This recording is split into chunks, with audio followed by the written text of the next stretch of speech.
বন্ধুরা, চলে এলাম আজকে আবার একটা রেসিপি নিয়ে। তো আজকে আমি পটলের একটা রেসিপি আপনাদের সাথে শেয়ার করব। তো আমি শর্ট ভিডিওতে দিয়েছিলাম যে পটলের দোরমা।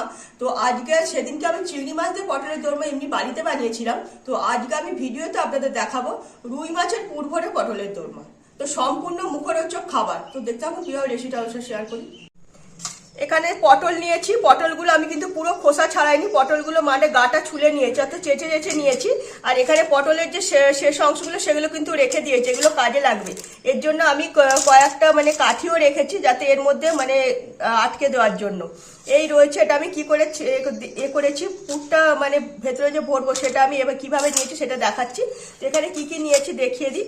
রুই মাছটা ছোট ছোট করে পিস করে নিয়েছি, হালকা করে ভেজে রেখেছি। আমি কিন্তু রুই মাছটা পুরো একদম মেখে দেবো না, যাতে খাওয়ার সময় মুখে লাগে, খেতে ভালো লাগবে। তো সেই জন্য এরকম করেই ছোট ছোট করে পিস করে হালকা করে ভেজে রেখেছি। এখানে এই যে পটল যে মানে এগুলো বীজগুলো বেরিয়েছে, তো সেইটাই আমি হচ্ছে কিনা যে একটু নারকেল, কাঁচা লঙ্কা, গোলমরিচ দিয়ে এটা আমি পিষে রেখেছি, মানে হাফ পিষে রেখেছি। একটু পেঁয়াজ কুচানো রয়েছে। তারপরে কি দেবো দেখাতেই থাকবো, তো দেখতে থাকবো। তো এখানে যে ভেতরে যে মানে পুরটা যে বের করে নিয়েছে, অর্থাৎ পটলের বীজটা, তো কিভাবে বের করেছি একটু আপনাদের দেখিয়ে দিই। এখানে এই যে দেখতে পাচ্ছেন পটলটাকে আমি চেঁচে ছুলে নিয়ে পরিষ্কার করে ধুয়ে নিয়েছি। ধুয়ে নিয়ে তারপরে এই যে একটা চামচ দিয়ে এইভাবেই কুড়িয়ে কুড়িয়ে নিয়েছি। এমন ভাবে কোরাতে হবে না যাতে মানে মানে প্রথম থেকেই পুরো মানে বেরিয়ে বেরিয়ে আসতে থাকে। তো এইভাবেই কুড়িয়ে কুড়িয়ে নিয়ে আমি সব পটলের বীজটাকে একদম বের করে নিয়েছি। এই দেখুন পুরো একদম আমার পটলটা মানে একদম পুরো পরিষ্কার হয়ে বেরিয়ে এসছে। তো এইভাবে আর একটাও রয়েছে, সেটাকেও এইভাবেই কুড়িয়ে নেব একইভাবেই। চামচ দিয়ে ভালো হয়, ছুরির থেকে চামচ দিয়ে বেশি ভালো হয়, তাহলে ভেতরটা কোনো কেটে যায় না। এদিকে বীজটা একদম ঠিকঠাক হয়ে বেরিয়ে আসবে, পুরো চারিদিক থেকেই মানে একদম মানে পরিষ্কার হয়ে বেরোতে থাকবে, কোনো অসুবিধা হবে না।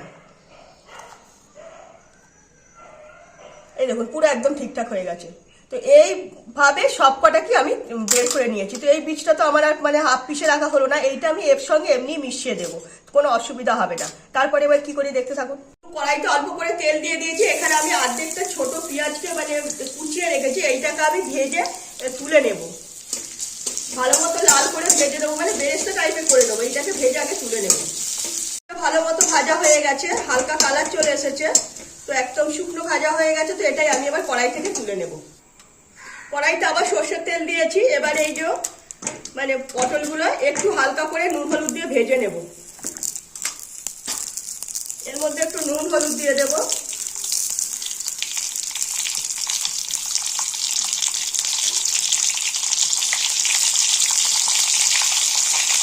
এইটাই আমি এবার ভালো করে ভেজে তুলে রাখবো পটলটাকে।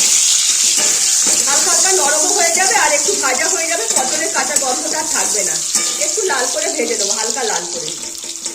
পটলটা আমি ভালো মতো ভেজে নিয়েছি, দেখতেই পাচ্ছেন হালকা হালকা কালার চলে এসেছে, একটু নরম হয়ে গেছে, গাগুলো হালকা সেদ্ধও হয়ে গেছে।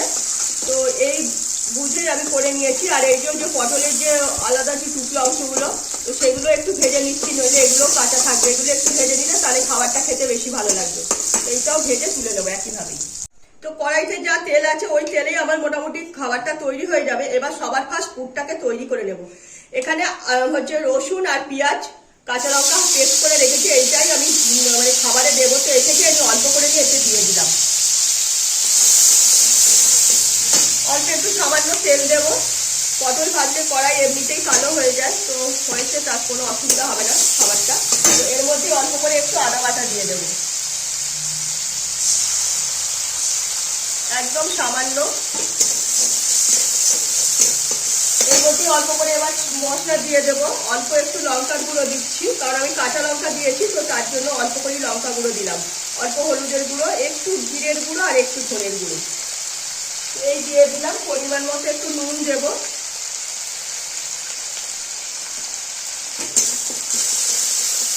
মশলাটা একটু ভাজা করে নিলাম।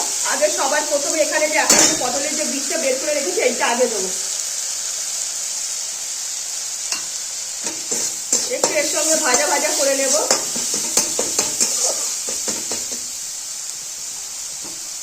এবার যেখানে আমি যে বেটে যে পটলের বীজটা আগেই বের করে রেখেছিলাম সেইটা ছেড়ে দিলাম। এর মধ্যে নারকেল মানে অল্প একটু নারকেল রয়েছে, আর এই পটলের বীজ আছে, কাঁচা লঙ্কা আছে, ওই একটা শুকনো লঙ্কা আছে আর 5-6টা গোলমরিচ আছে। তো এই দিয়ে আমি এটাকে মানে হাফ পিসে রেখেছি, পুরো পেঁচা নেই, হাফ পেঁচা রয়েছে।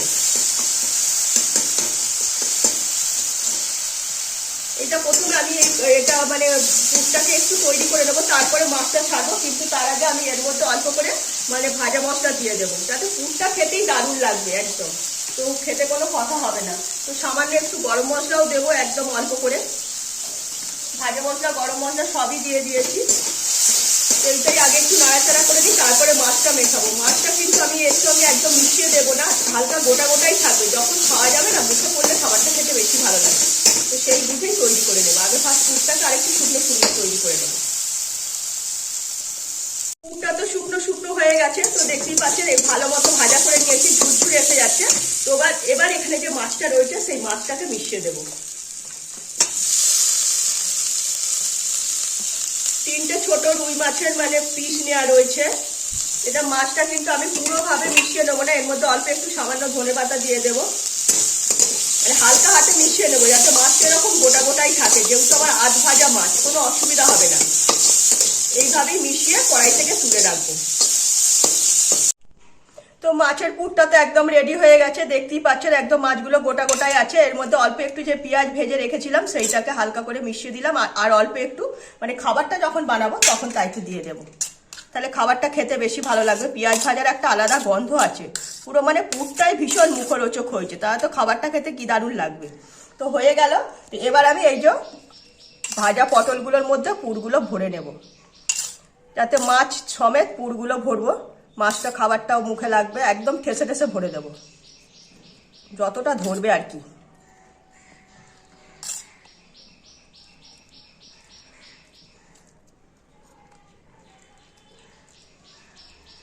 তো দেখতেই পাচ্ছেন একদম পুরো ঠেসে ঠেসে ভরে দিয়েছি।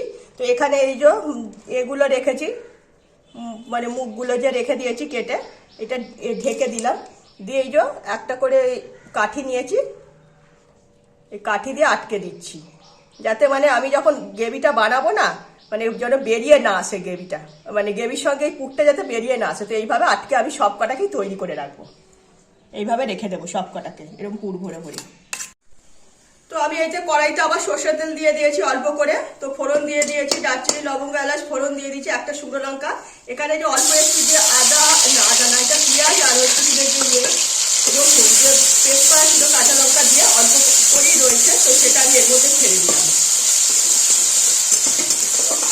আবার যদি নিরামিষ এরকম ধরে পটলের দোরমা করেন তাহলে নারকেলের পুর করে করবেন আর নিরামিষ মানে মশলাগুলো দেবেন, তাহলেই হয়ে যাবে, কোনো অসুবিধা হবে না।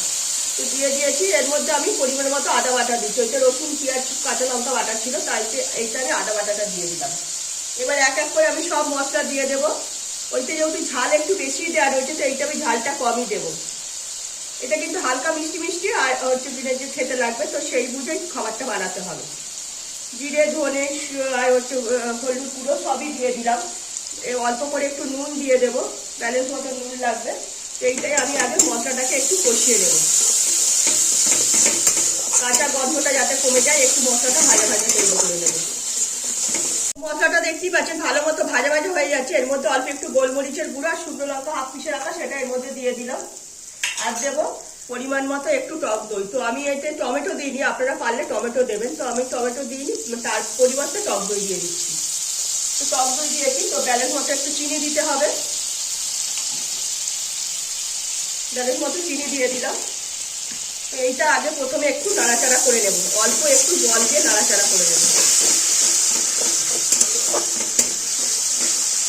তো তেল ছেড়ে আসছে, তো দেখতেই পাচ্ছেন মশলাটা ভালো মতো ভাজা হয়ে গেছে, পুরোপুর থেকে তেল ছেড়ে এসছে। এর মধ্যে আমি যে পুর তৈরি করেছিলাম সেই থালা ধুয়ে জলটাকে এর মধ্যে দিয়ে দিলাম, যাতে সব রকম মশলা থেকে মাছের গন্ধ থেকে সবই রয়েছে ওর মধ্যে, তো এটাই দিয়ে দিলাম। তো এর মধ্যেই এবার আমি অল্প করে একটু ভাজা মশলা দিয়ে দেবো, সামান্য ভাজা মশলা দিয়ে দিলাম, আর দেবো একটু খাবারটা গাঢ় করার জন্য চার মগজ বেটে রেখেছি, কাজু আর চার মগজ, তো সেইটা আমি দিয়ে দিলাম পরিমাণ মতো। তো খাবারটা গাঢ় হয়ে যাবে আর খেতেও বেশি একটা টেস্ট একটা অন্যরকম এসে যাবে। তো এবার এটা ফুটছে, তো এর মধ্যেই আমি এবার এই যে পটল যে বানিয়ে রেখেছি পুরো করে পটলগুলো এই সময় এর মধ্যে ছেড়ে দেবো, তাহলে যেটুকু সেদ্ধ হতে বাকি আছে সেইটুকু পুরো সেদ্ধ হয়ে যাবে, গ্রেভিটা এর সঙ্গে মিশেও যাবে আর পুরো মানে খাবারটা পুরো মানে সেদ্ধ হয়ে যাবে পটলটা, তাহলে খাবারটা খেতে বেশি ভালো লাগবে। তো এইভাবেই আমি এখন 2-5 মিনিট ঢেকে দেবো, একটু উল্টে পাল্টে সেদ্ধ করে নেব। তো দেখতেই পাচ্ছেন আমার খাবারটা পুরো রেডি হয়ে গেছে, পটলটা পুরো একদম নরম হয়ে গেছে, ভালো মতো এর সঙ্গে সেদ্ধ হয়ে গেছে। তো এবার আমি নামিয়ে নেব। নামানোর আগে এখানে যে অল্প যে পেঁয়াজ ভাজা আছে আর 2-1টা ধনেপাতা রয়েছে, তো এইটা এর মধ্যে দিয়ে দিলাম। তো খাবারটা খেতে বেশি ভালো লাগবে। আর দেব অল্প একটু গরম মশলার গুঁড়ো, সামান্য,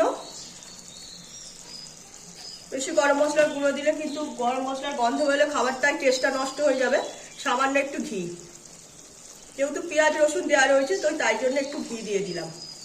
পুরো আমার খাবারটা রেডি, একদম পটলের দোরমা একদম রেডি। তো আগেই বলেছি এটা আমি আমিষ করলাম, রুই মাছের পুর ভরা, তো তাই জন্য। তো আপনারা যে নিরামিষ করেন এই যে সর্ষে নারকেল এই সবগুলো মানে বেটেও এই পটলের মধ্যে পুরে নিরামিষভাবে বানাবেন, সেটা খেতে দারুণ লাগে।